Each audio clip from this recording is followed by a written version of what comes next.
Ada satu hal aneh yang lagi kita alami bareng-bareng, tapi jarang diomongin secara jujur.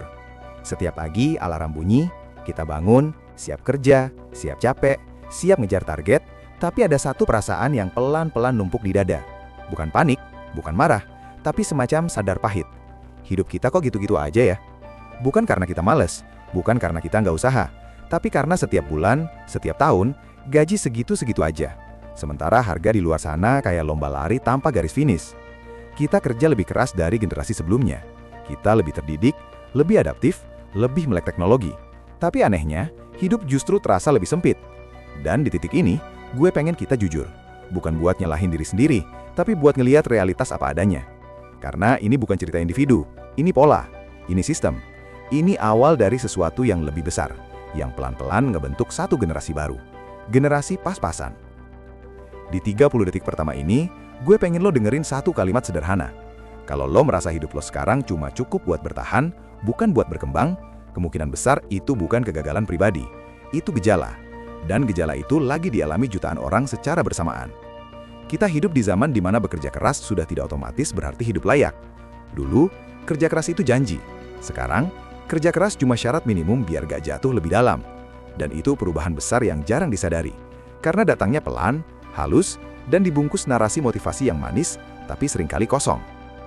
Kita dibesarkan dengan satu rumus klasik. Sekolah yang rajin, kuliah yang benar, kerja yang tekun, nanti hidup akan aman. Rumah kebeli, tabungan jalan, masa depan kebayang. Tapi sekarang rumus itu mulai rusak. Bukan salah rumusnya sepenuhnya, tapi karena variabelnya berubah drastis. Gaji naik tipis, bahkan banyak yang stagnan bertahun-tahun.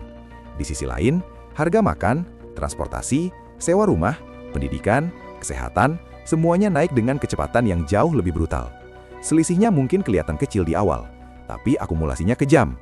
Pelan-pelan, ruang nafas kita menyempit. Pelan-pelan, hidup bukan lagi soal mimpi, tapi soal bertahan sampai akhir bulan. Gue nggak ngomong ini buat nakut-nakutin. Gue ngomong ini karena kita perlu sadar. Data global nunjukin daya beli kelas pekerja melemah di banyak negara. Utah real, artinya gaji setelah dikurangin inflasi, cenderung stagnan. Sementara itu, biaya hidup naik lebih cepat dari pertumbuhan pendapatan. Artinya apa? Artinya, walaupun slip gaji lo naik, kemampuan hidup lo belum tentu naik. Kadang malah turun. Tapi karena kenaikannya dibungkus nominal, kita dibikin ngerasa, oh ya lumayan ada kenaikan. Padahal realitanya, itu cuma ilusi angka. Dan disinilah lahir satu kondisi baru yang jarang dibahas secara terbuka. Orang-orang yang secara teknis bekerja penuh waktu, berpendidikan, produktif, tapi secara ekonomi tetap rapuh. Mereka bukan miskin secara definisi lama, tapi juga jauh dari sejahtera. Mereka hidup di tengah, terlalu mapan untuk dapat bantuan, terlalu lemah untuk benar-benar aman. Inilah yang gue sebut generasi pas-pasan. Generasi yang hidupnya diatur oleh tanggal gajian. Generasi yang setiap keputusan kecil harus dihitung, bukan karena pelit, tapi karena margin hidupnya tipis.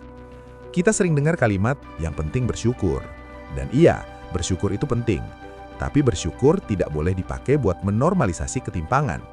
Bersyukur tidak seharusnya jadi alasan untuk berhenti kritis. Karena kalau semua disuruh nerima, siapa yang memperbaiki sistemnya? Kalau semua dianggap salah individu, siapa yang bertanggung jawab atas struktur yang timpang? Kita perlu bedain mana mentalitas, mana realitas. Karena nggak semua masalah bisa diselesaikan dengan mindset positif. Sekarang coba kita lihat pola hidup sehari-hari. Banyak dari kita kerja lebih dari 8 jam. Lembur jadi biasa. Balas chat kerja di luar jam kantor dianggap normal. Tapi hasilnya apa?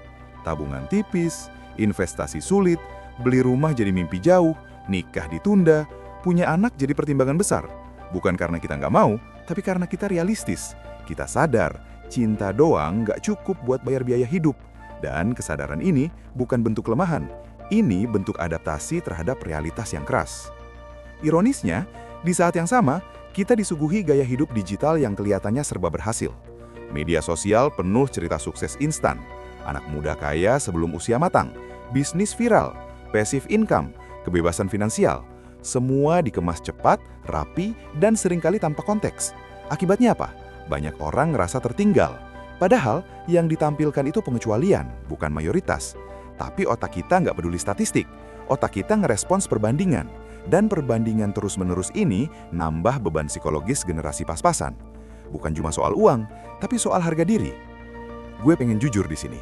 Sistem ekonomi modern memang efisien, tapi juga kejam. Dia menghargai skala, modal, dan akses. Kalau lo nggak punya itu, lo tetap bisa hidup, tapi di level minimum. Naik kelas butuh effort ekstra, resiko besar, dan seringkali keberuntungan. Ini bukan pesimis, ini observasi.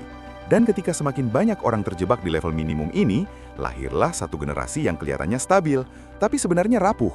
Satu krisis kecil, satu sakit, satu PHK, bisa langsung bikin goyah. Dan ini bahaya yang jarang dibahas. Karena generasi pas-pasan bukan generasi malas. Justru sebaliknya, mereka capek, mereka exhausted, mereka terus bergerak tapi gak maju jauh.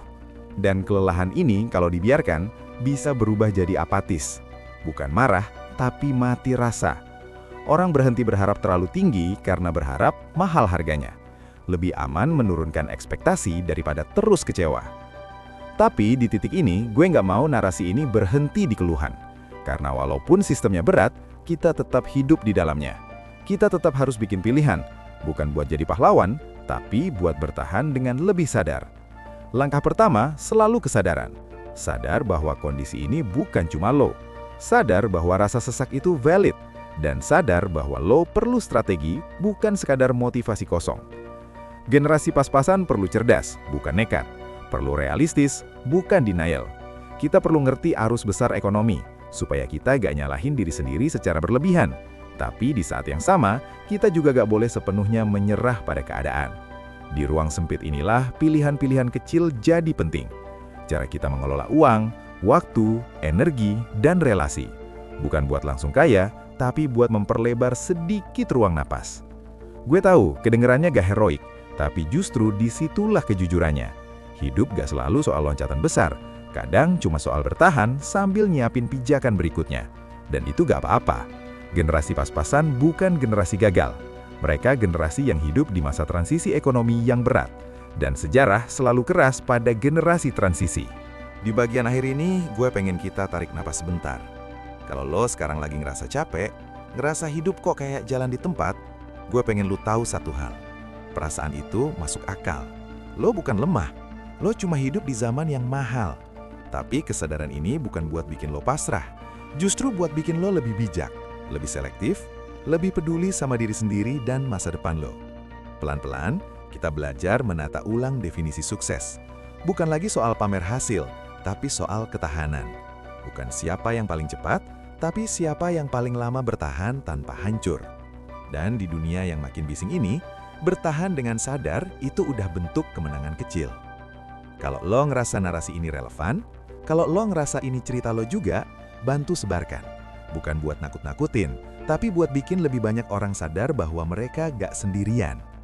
Like video ini kalau lo dapat sudut pandang baru, share ke orang yang mungkin lagi ngerasa terjebak di fase yang sama, dan subscribe supaya kita bisa terus ngobrol jujur soal hidup, uang, dan realitas yang sering gak enak tapi perlu dibahas. Karena kadang yang kita butuhin bukan janji manis, tapi kejujuran yang bikin kita lebih siap jalan ke depan.